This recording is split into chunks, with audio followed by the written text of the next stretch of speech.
Good morning. We'll get started with our presentations in just a moment, but little housekeeping information here. Thank you for coming to this ICPN continuing webinar series.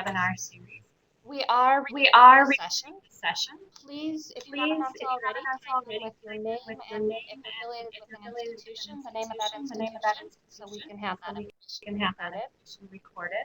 If you'd like to review the session or share the presentation with colleagues when we're finished today, you'll be able to access a recorded version off of the ICPN website.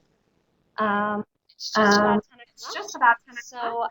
So I would like to start by saying welcome. Thank you for being here. Thank you very much also to the Illinois State Library, and especially Deb Agger for our technical support today and for hosting our webinar series. I would also like to thank Steering Committee for their involvement in our programming, and to IMLS for their support of the ICPN. A brief background history of the ICPN. In 2009, a group of New libraries, society, and other related organizations applied for an IMLS collections planning. They received that grant and successfully spent a year talking with colleagues, preservation professionals in the state, and surveyed 300 institutions. We used that information to write a statewide preservation plan, form the ICPN, and to apply for an IMLS implementation grant. These grants were competitive, and get a little bit closer so you can hear me better.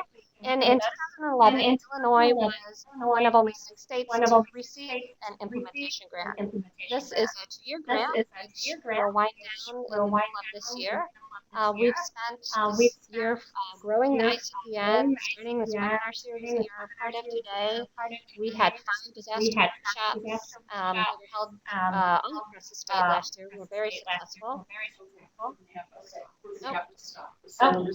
Tell them to hold on. Just been telling me to stop here for a minute. We're having some difficulty hearing me, so we're going to see.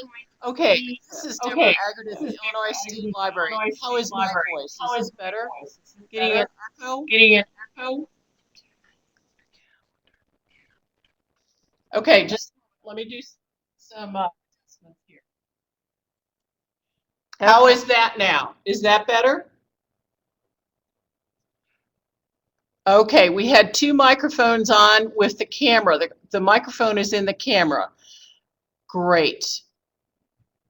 Okay, so Pat, when you want to speak, you'll have to see this here. Unmute this, and you will have to mute yours. Okay, I think that we've got it figured out. We were trying 2 cameras this time, and the 2 microphones were competing with each other. So I'm going to back up a little bit and just say again, thanks for being here. Did you guys catch sort of my background of the ICPN? Was that too difficult to hear? Okay, doesn't. Would you like to start the whole thing again? I can stop this recording and do it again.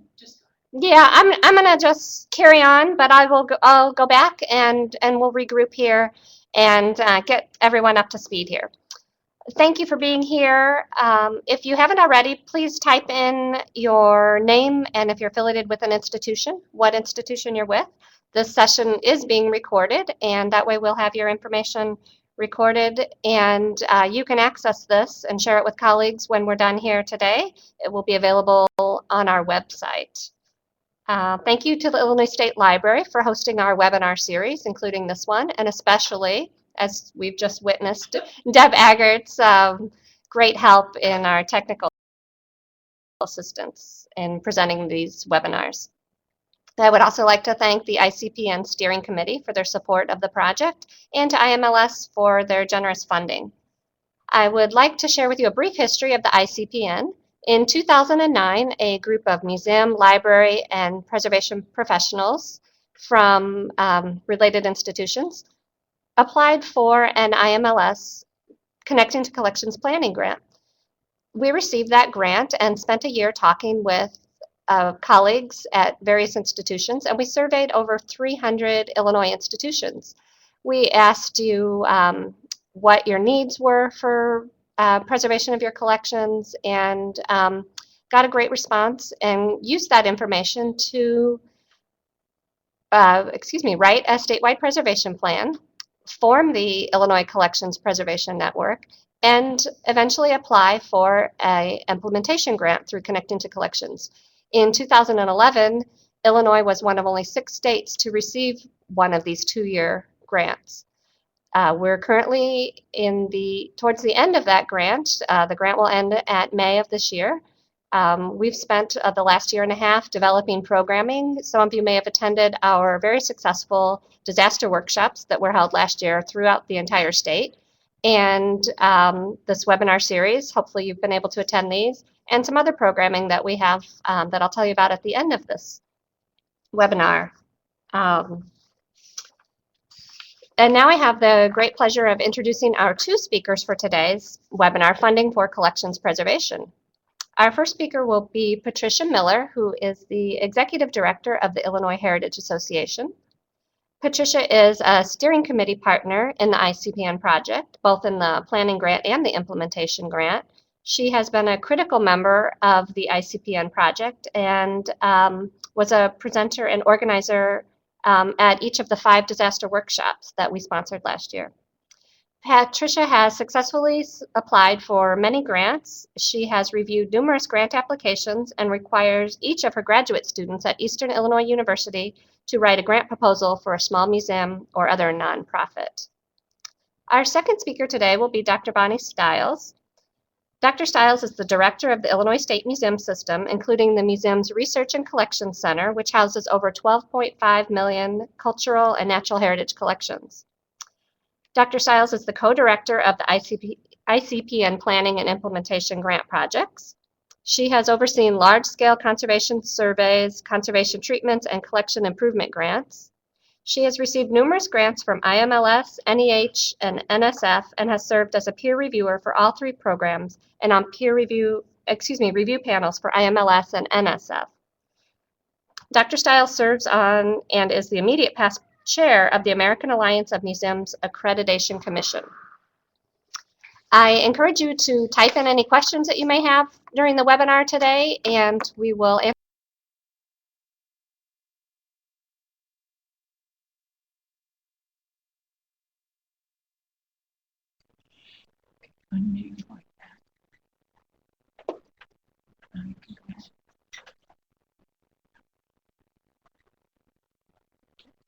Can you hear me? Hi, Jessica. So my mic's now on? Okay.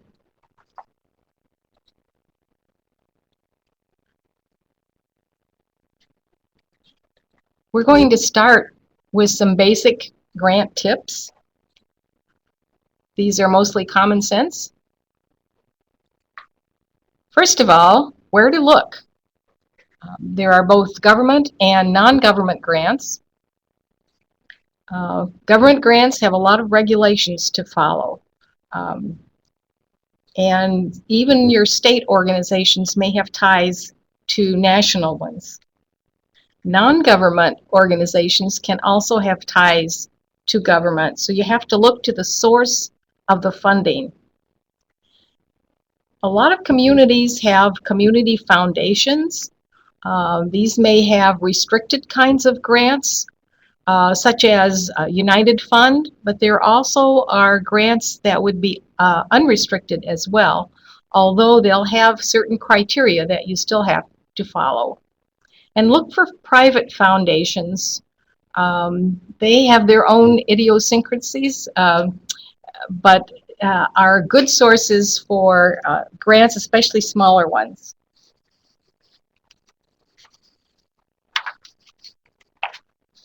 A little information on federal grants.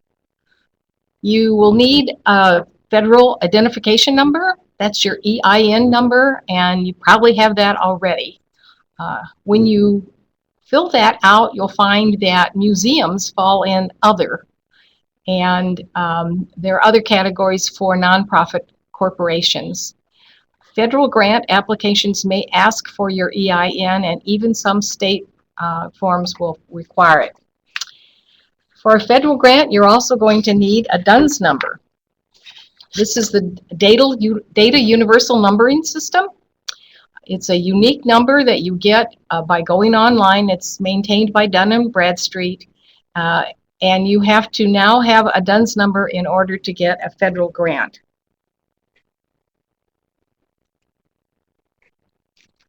If you're getting a federal grant, you're going to need to go through grants.gov. Bonnie's going to talk a little more about that, but all of your federal grants will have to be filed online through grants.gov, and you have to register.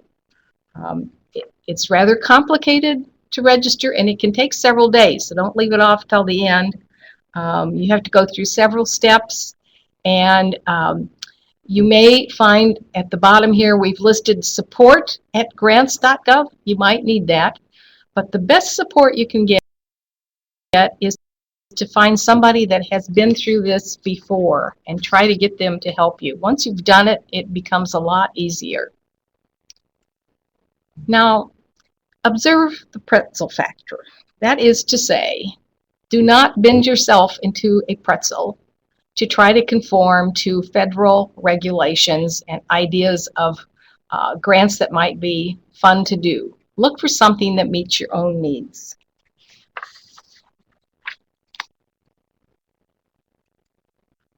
Study the granting agency. You want to know their priorities. You want to check on what they have funded before. How can you do that? You go online, go to GuideStar. This is a website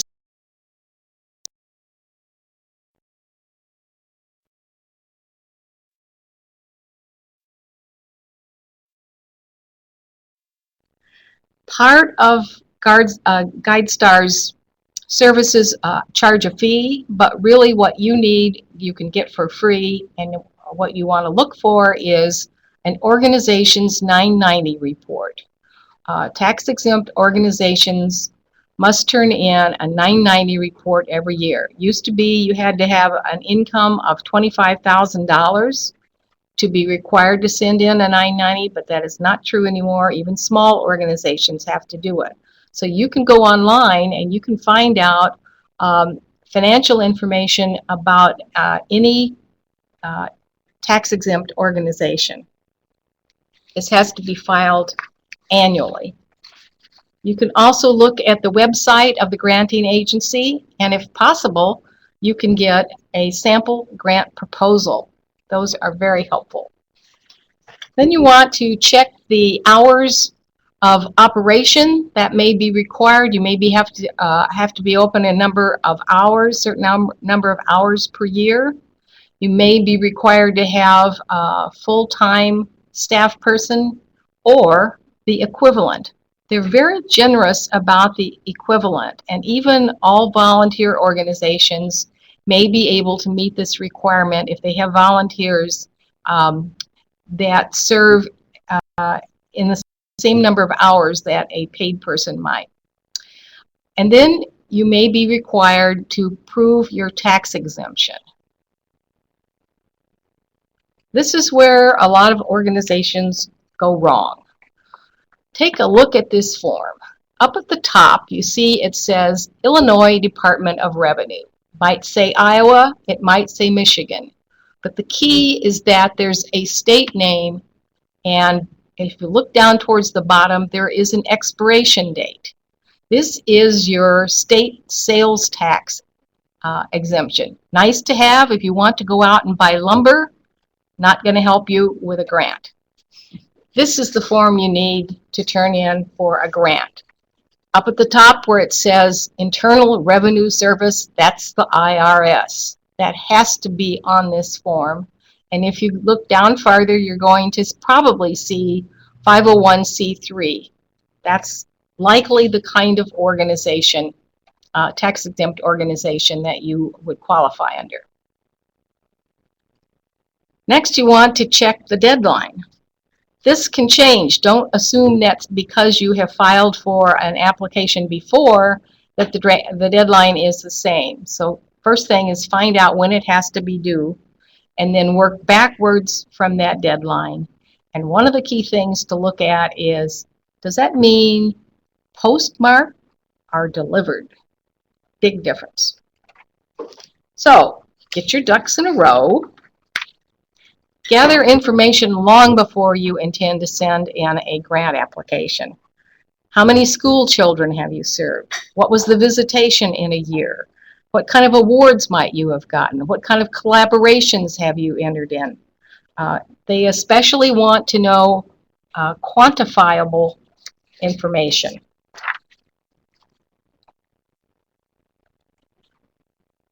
Yes, read the directions. Sounds like common sense. Then follow the directions. Exactly. And that means they may say no 3-ring binders. They may have information, no staples, what the margins should be, how many copies, what the length can be. If they ask for headings, be sure and use those. Most important is to enter the information exactly in the order that they ask for it. This includes in the narrative, and don't leave out any topics. Do it in the order listed. You want to double check the budget figures. Grants without accurate budget figures may be thrown out. Yes, I've repeated this slide. This is so important. Some reviewers turn to the budget first, and if the numbers don't add up, they toss the application and they don't read the rest of it. You want to check the spelling and grammar. This seems like common sense too, but you would be amazed at the grants that get turned in with some really funny errors.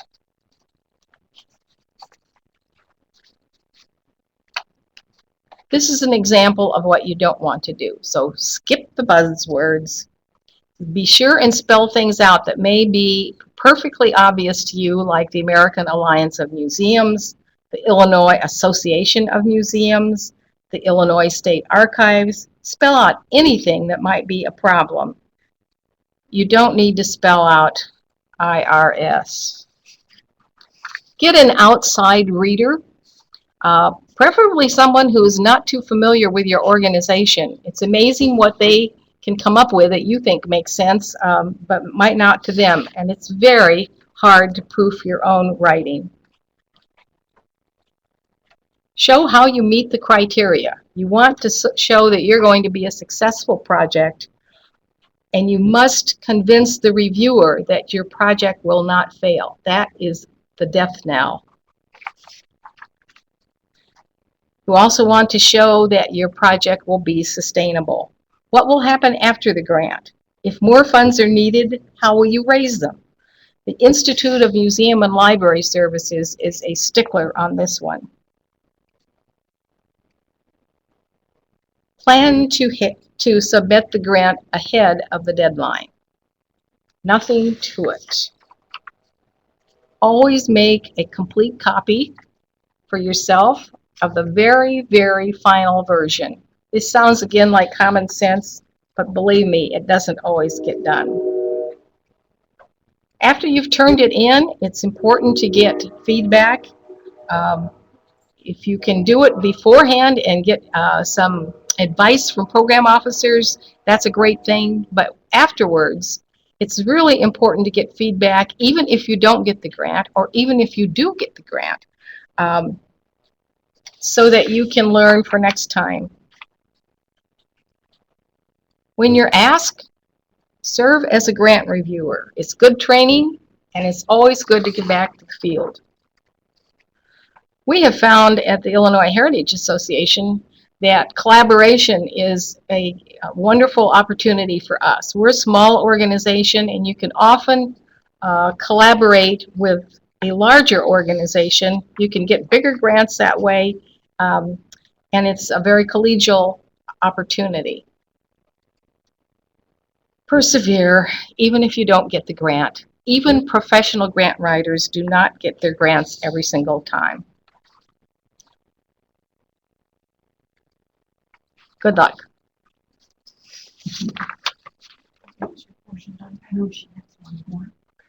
We have questions?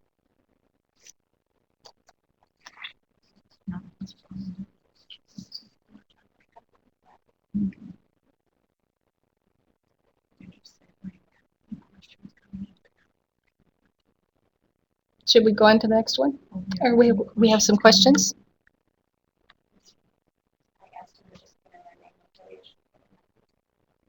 I think we should continue. Go ahead. Yeah. You say, wait. We're in class. That's an excellent question. There are webinars. If you watch for those on Museum L, for instance, the American Association for State and Local History might have something like that. This webinar will be archived and available to anybody that wants to look at it. Mm-hmm.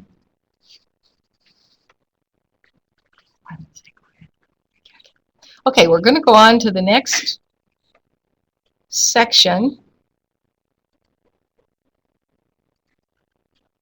And here we're going to talk about Illinois Humanities Council community grants. These are grants a lot of organizations don't know about. There are 4 kinds, and we'll talk a little bit about each one of them. They're all 50% matching. It doesn't have to be cash. It could be in kind. The applicant must be a nonprofit organization. Project grants are probably the most well-known and are very popular. You can get up to $5,000 on a project grant, and it has to have something to do with the humanities. That's the key thing to getting money from the Illinois Humanities Council. I gave you an example of the Empire Township Historical Society. They're working right now on an oral history project. Ask him to do a sound check. Speak a little louder and say, "Can you hear me now?" Okay, can you hear me now? This is better. This is better for the audio. Okay, just speak up a little. Okay. Louder, a little closer to the microphone. The microphone is right up here in the camera, so speak up closer. Okay. Louder. The example that I gave of a project grant is from the Empire Township Historical Society, which is located in Leroy, Illinois. And I just wanted to point out that this is a community of under 3,000 people. So these grants can be available to quite small organizations. The media grants are given more for professional film people and media people, so you're less likely to have one awarded to a smaller organization or an all-volunteer organization. General support is a new category, and you can get up to $5,000 on one of these grants. And the example that I gave is 826 CHI, that's a Chicago-based organization. The rub here is that they will give you money that will help with operating expenses, but you have to be able to demonstrate that this is a one-time thing and that this is going to put you back on track. Technical assistance grants are not as well known. They're up to $2,000, and you have to be an organization with a budget under $250,000. They can be for any number of capacity building kinds of projects. The example I gave here is the Effingham County Cultural Center and Museum. And with this one, the Illinois Heritage Association worked with this organization to design a 2-day workshop that was especially for them. They got the grant, and we did the workshop. Here's some general information about the Illinois Humanities Council grants. The grants come out 4 times a year. And they have workshops in Chicago and around the state that can help you plan your grant. They also have program officers to help you. You can email them, you can call them. I've listed some things they do not fund. And also you want to be aware that their funding is one of those that has some of the funding for the Illinois Humanities Council comes from the government. So they will have to adhere to government regulations, both state and federal. And that's it for Illinois Humanities Council. Just ask any questions. Okay, we're going to move on to the second part of our program on Bonnie Stiles. And we're going to talk more about some of the federal opportunities for funding that would work for those of you who are outside of Illinois. I'm having a hard time getting centered here. This is a slide Bronwyn put in that I think is pretty funny. It's the roadmap to getting a federal grant. And believe it or not, it's really not that difficult to get federal funding for grants. There are a lot of great programs out there, and we're going to talk about some of those today. And if you follow the simple advice that Pat provided, you're going to be in very good shape for applying for any of these types of funds. It's not coming up. Oh, okay, there we go. Go back one. There's an extra slide. Was there something that Yes. Well, we're missing a slide. Well, I was going to first talk about the MAP program of the American Association of Museums. I'm not sure why our slide is dropped.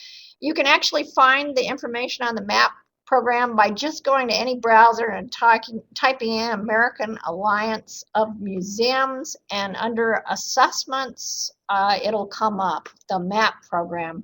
We just like to get a sense of how many of you out there are actually familiar with the museum assessment program. So if you just type in if you're familiar with it, and also if you've actually had support through the MAP program. The MAP program has 4 different kinds of assessments, and the one that's going to be of interest to this group is called the Collection Stewardship Assessment.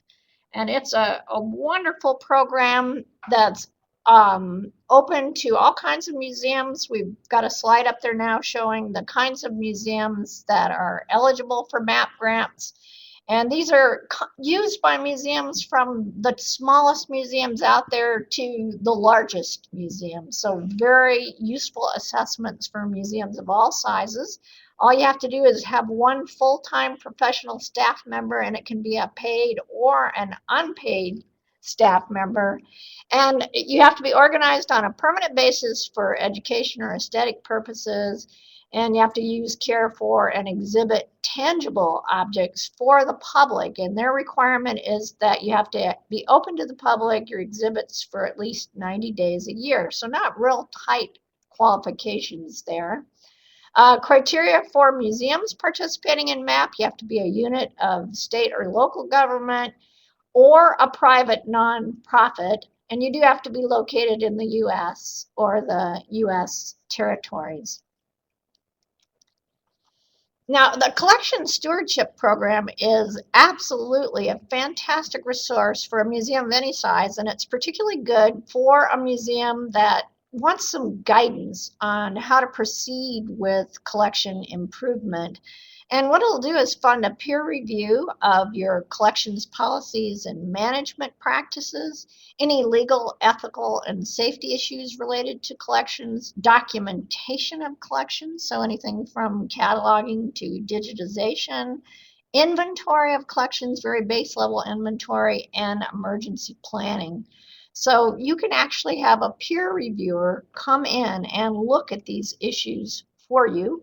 Participation fee is very minimal. It ranges from free to $750, and it's actually free if your organization has an annual budget of less than $125,000.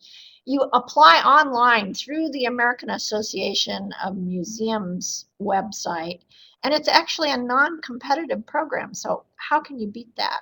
All you have to do is apply and meet the eligibility criteria.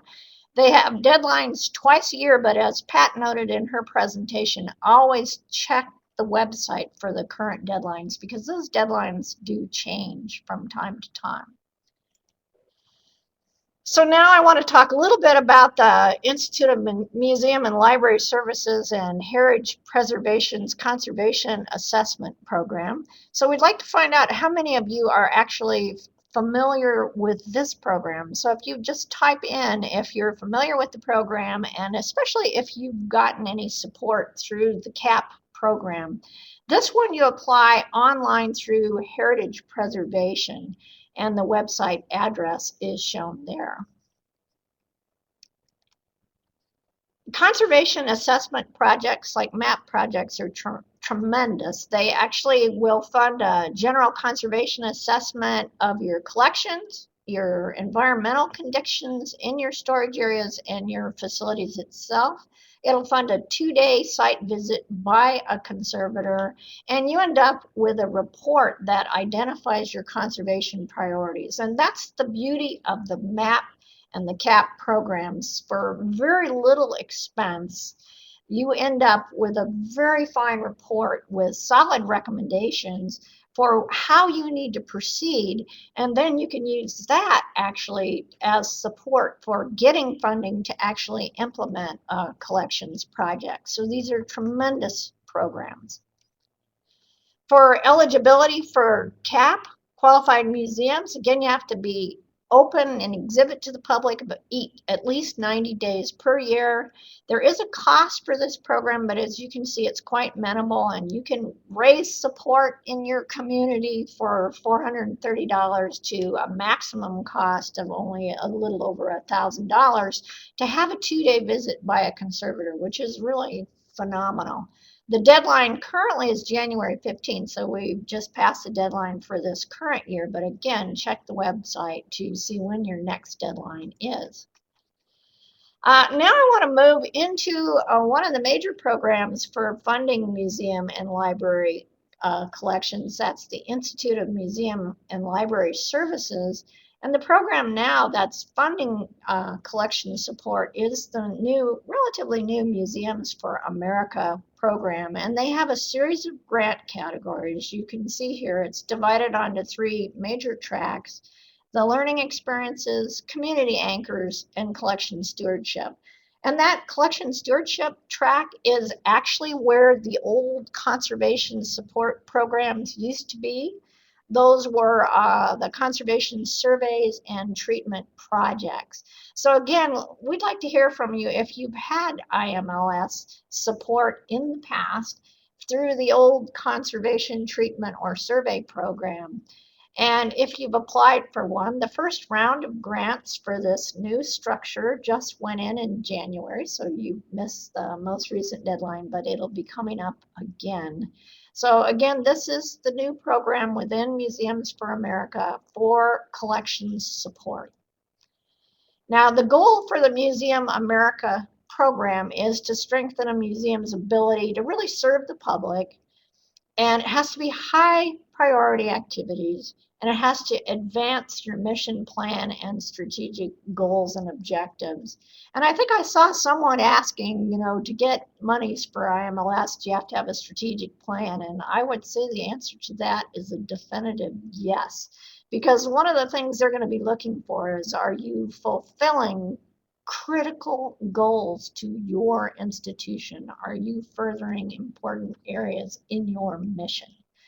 So these are some of the types of MFA collections projects that they will fund. So again, there's a wide variety of projects ranging from just collections planning for any kind of objects or digital collections, collections management, documentation, cataloging, upgrading security and safety, conservation, treatment, actual treatment projects for conserving specimens, risk assessments, And then a whole wide range of collection projects that would improve public access, such as database development, digitization of collections to serve them on a website, etc.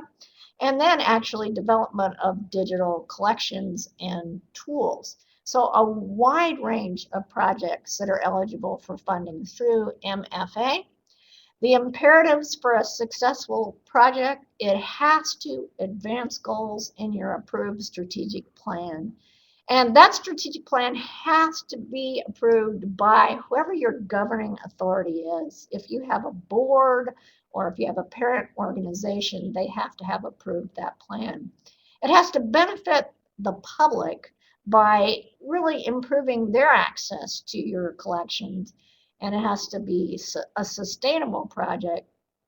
And any IMLS grant has to have an assessment of impacts on your target audiences. So very critical that you have what's called an outcome-based evaluation, and you can actually document how your project is going to have positive impacts on whomever you say the target audience is for your project. Some of the grant parameters, they grant a maximum of $150,000, and I've seen many examples of smaller grants of $5,000 or so, and you have up to 3 years to complete that project. It does require a one-to-one match, but the match for IMLS can be in kind. So if you have staff time committed to that, that can count as the match. It doesn't have to be cash match. And they do require that you be open to the public at least 120 days per year. And this is one of the grants that has to be submitted through grants.gov. So one of the very important things to remember is if your organization isn't already registered with grants.gov, you want to do that at least 2 weeks before the deadline to be sure that you can get registered through grants.gov. So again, the current deadline for this year was January 15th. My understanding is they are considering changing that deadline. So again, it's very, very important to check out the website and review the deadline. It's also very important, and Pat mentioned this as well, to actually get a copy of a successful grant proposal. And all of these federal entities will list all the successful grants. And we've found oftentimes if you contact an institution that received funding through a program, they'll actually give you a copy of their proposal. So some of the key components in an MFA proposal, expected accomplishments, you have to have a very detailed schedule for completing your project. You have to identify the audience. You have to identify your project activities and the outcomes for each activity. And again, you have to have some sort of evaluation of how that positively impacts the audience. Has to further your mission and strategic plan. It has to increase the capacity of your organization. It has to address their program goals. So again, review that website as Pat was noting. Meet the needs of the target audience. Has to have a sound project design and outcome-based evaluation. And you have to show that you have the human and financial resources to not only undertake the project, but to sustain the results. So they want to have a long-term impact on those audiences that extends beyond the grant period. Now we talk just a little bit about funding through the National Endowment for the Humanities, and I think it's great that the bottom of the NEH period is actually collections. That's their division of preservation and access. So they really recognize the critical importance of collections to collection holding institutions such as museums and libraries.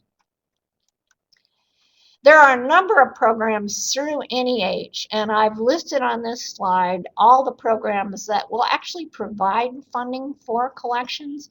And I note I'm not going to talk about the last 2 dot points, but you might want to check them out on the website. Sustaining Cultural Heritage Collections is an excellent program for funding collections, and Humanities Collections and Reference Resources, also very solid program for providing substantial funding for improvement of cultural heritage collections. I'm going to talk about the preservation assisted grants for smaller institutions. So again, I'd like to get a sense of how many people in the audience have actually heard of the PEG grants or even successfully gotten one. So these are definitely geared to smaller institutions, and you can see they're available for a very wide range of institutions: museums, libraries, archives, historical societies, records offices, colleges, and university. And this is another one where you do apply through grants.gov. So again, be certain that you have that registration through grants.gov. Some examples of eligible PEG projects: you can do general preservation assessment by a conservator. So that's very similar to some of the opportunities you saw in the MAP and CAP grant projects that we talked about earlier. You can actually consult with a professional to address a very specific preservation issue. You can purchase storage furniture and preservation supplies, environmental monitoring equipment. And this is one where you can actually fund education and training of staff. So just a wide range of eligible projects. The grant parameters: they will award up to $6,000 for a maximum of 18 months. You can have only one application per year per institution, and the deadline is May 1 currently, so check that deadline. Then finally, I wanted to wrap up with some of the major funding opportunities through the National Science Foundation, because to this point, we've talked more about cultural heritage collections, and we get a lot of questions through the ICPN about monies available for natural history collections. Now, IMLS grants will fund natural history collections. So the Institute of Museum and Library Services, that MFA program, is a program you can go to for natural history collections. But I wanted to mention two of the major funders of collections through the National Science Foundation. And the website is shown here on the slide. The first is Advancing Digitization of Biodiversity Collections, and this is a program that provides a lot of support for digitization of biological collections, things like herbaria, freshwater mussels, whatever, but they also will fund paleontological collections, so fossil specimens of animals. And then another major program is Collections in Support of Biological Research. This has been a program that's evolved some. It's the old Biological Research Resources Program, and they have funded many institutions funding improvements to natural history collections. So a very important, long-standing program with a new name at NSF. And if you get on the NSF website, you can actually get a list of the institutions that have received support through these two programs. You can get very large grants ranging from $100,000 to well over $1 million in these programs. And I'll talk a little bit about the criteria in a minute. And then you can also explore different divisions and program areas within NSF. For example, at our museum, we've had money for support of anthropological collections through the anthropology programs areas, and we've had monies for support of geological and paleontological collections through the Division of Earth Sciences. Within these programs, though, the latter two programs, you are competing with research projects in those programs when you're going to those specific divisions and program areas. So it's a little tougher to get a grant because you're competing against all the research projects. So these are the criteria for getting an NSF grant for collections. The collection really has to be at least of regional importance. There has to be some reason for the need for support. So the collection should be at risk, or it's incredibly important to research. They tend to support collections that have a lot of different species represented, greater taxonomic breadth. they have to be of value to scientific research. And sometimes this could be a roadblock to the smaller institution. And there you might be better off to try to go to the Institute of Museum and Library Services if you can't make that link to the importance to scientific research. They have to be used for education and outreach.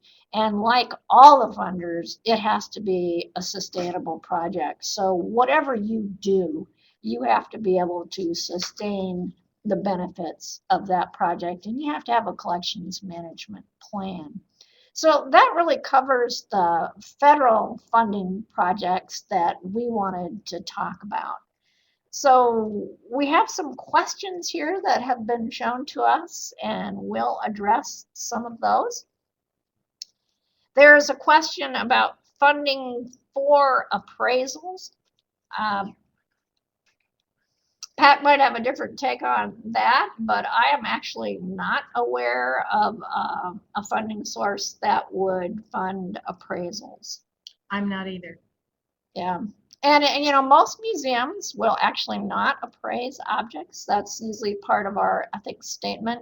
So we will not participate in assigning a value to a collections object for the public, because our argument would be that the value is in the information that the object holds and the value that it has for the public good. So I really am not aware of any state or federal funding source that would do that.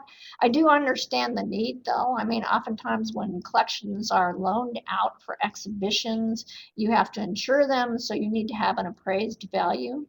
And my experience has been most museums would actually bring in an outside appraiser to determine a value if you need that for an exhibition loan or that sort of thing. Anything for book plate collections? Jennifer wants to know if there is any funding for support for book plate collections. I don't know of anything specific for that. But I would think you could use some of the other grants that we have mentioned in a more general sense, that you might apply for that. Mm-hmm. I think a book plate collection, like any collection, if you can justify the importance of it, you can apply for monies through probably any of the programs that we've been talking about.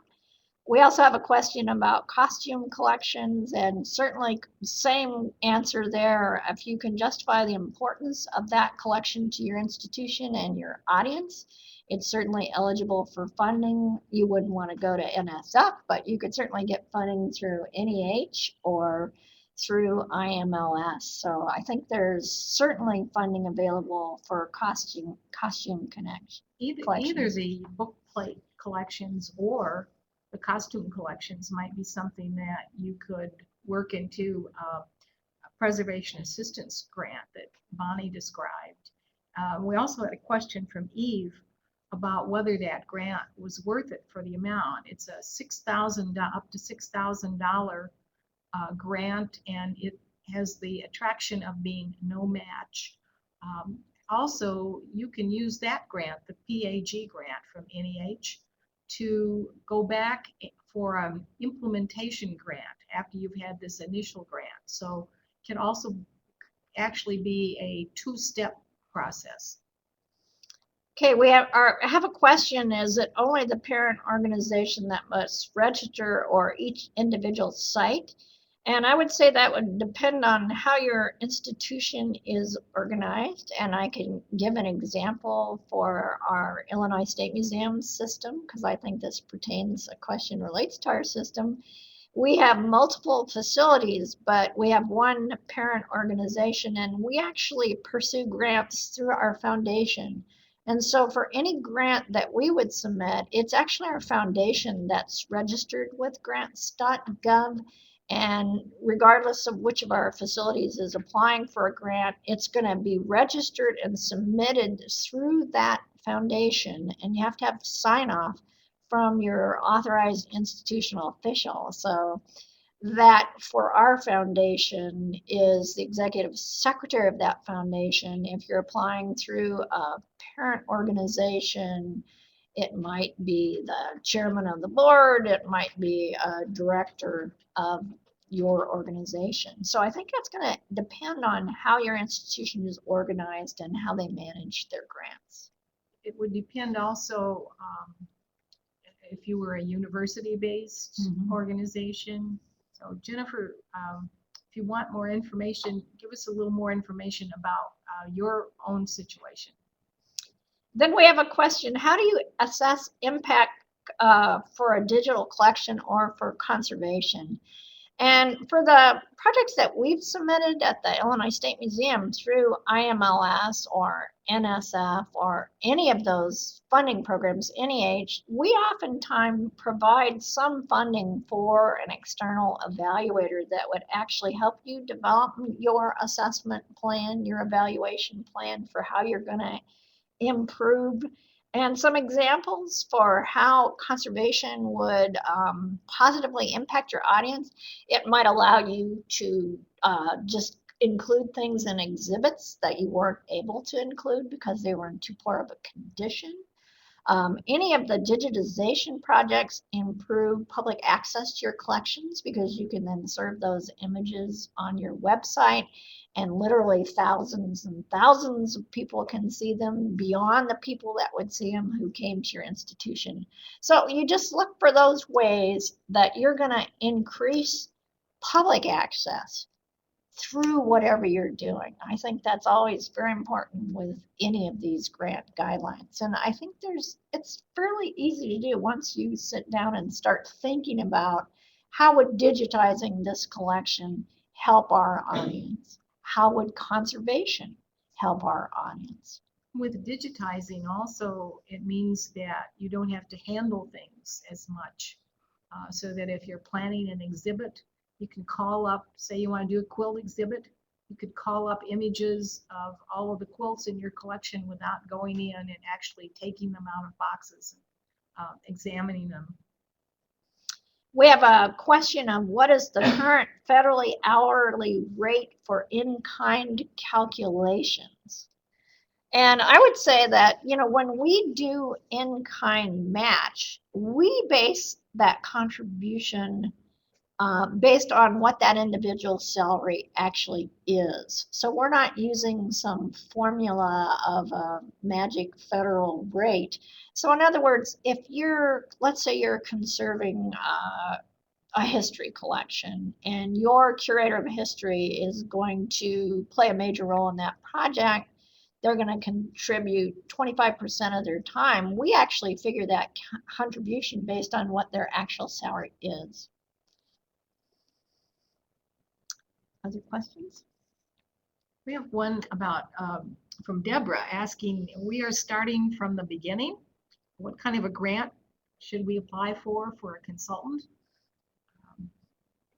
Start small. If you've never done a grant before, find the smallest grant and start there and build on success. The Illinois Humanities Council grants, for instance, are quite small and could be applied to almost any aspect of your operation if you can include a humanities component to it.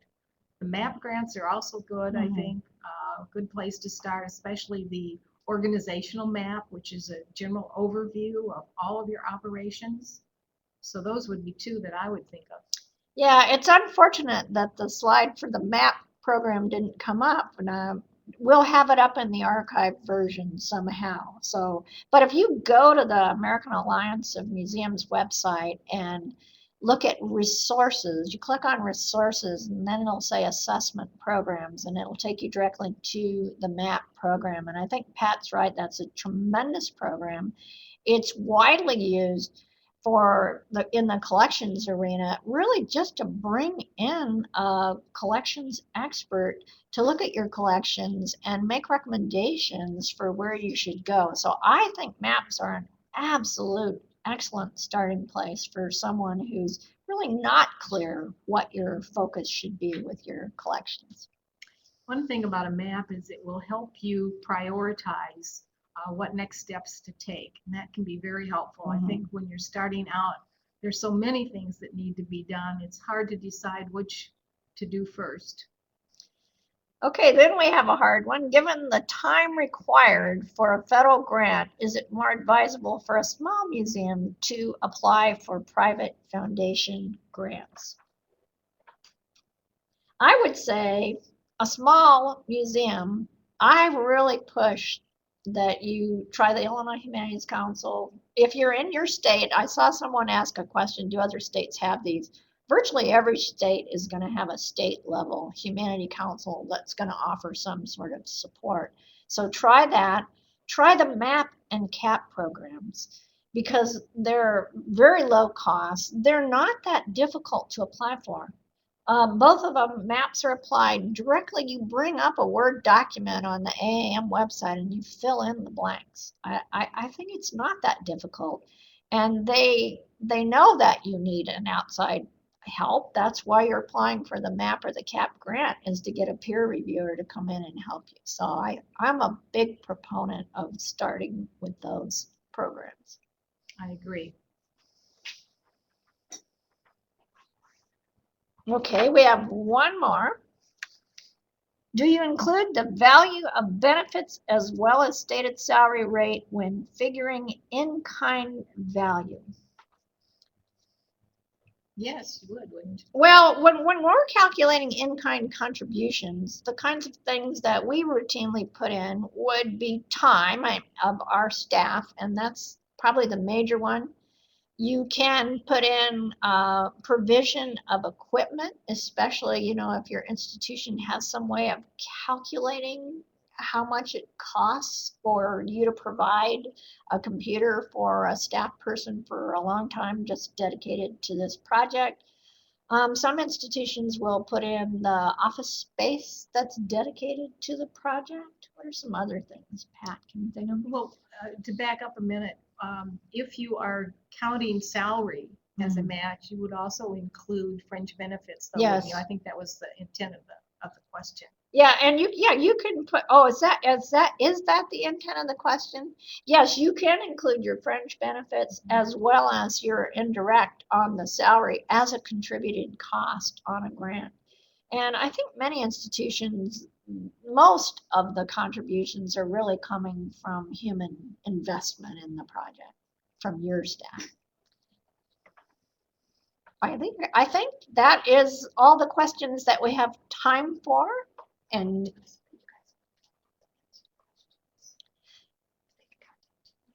please contact us yes. personally if you think of things afterwards. We'll be glad to respond. I believe our email contact information was provided in that first slide that introduced us, and we'd be happy to continue the dialogue.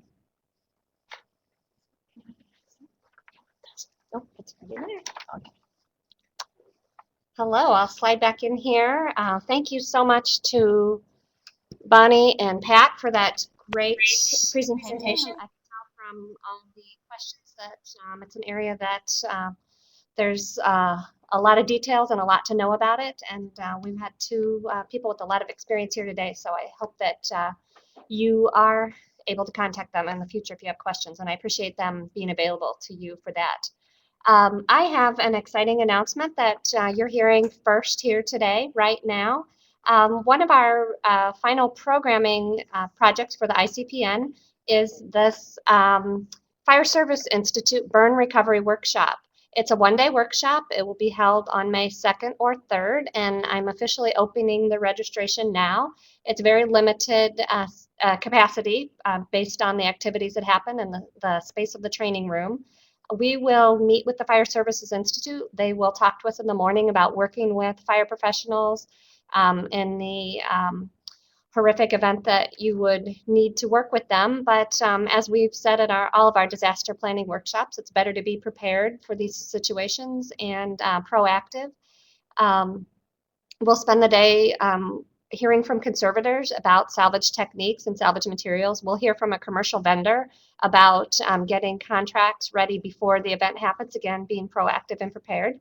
If you would like to register for this, again, it's a one-day workshop. I'm going to put my email address in here.